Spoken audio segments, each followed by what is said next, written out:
கர்த்தருக்கு ஸ்தோத்திரம். இயேசு கிறிஸ்துவின் நாமத்தில் உங்களை வாழ்த்துகிறேன்.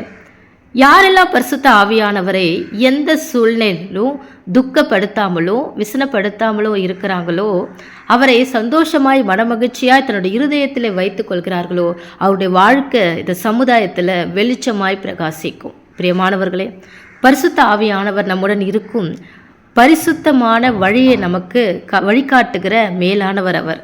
நாம் பேசும் வார்த்தைகளும் நம்ம செய்கிற செயல்களும் மற்றும் நம்ம மனதில் நினைக்கிற எண்ணங்கள் மூலமாக கூட அவரை நம்ம துக்கப்படுத்தாமல் வாழ நாம் அழைக்கப்பட்டிருக்கிறோம். எபேசியர் 4:30 சொல்லுகிறது, தேவனுடைய பரிசுத்த ஆவியை துக்கப்படுத்தாதிருங்கள். நாம் எந்த சூழ்நிலையிலும் பரிசுத்த ஆவியானவர் வழி நடத்துதலுக்கு கீழ்ப்படிந்து அவரை சந்தோஷப்படுத்தும் போது நம்ம வாழ்க்கையை சுற்றில ஒரு தெய்வீக வெளிச்சம் உண்டாகும். இந்த இருள் நிறைந்த உலகில் நமது வாழ்க்கை சமுதாயத்துக்கு ஒரு பெரிய வெளிச்சமாகவும் பிறருக்கு ஆசீர்வாதமாக பிரகாசிக்கும்.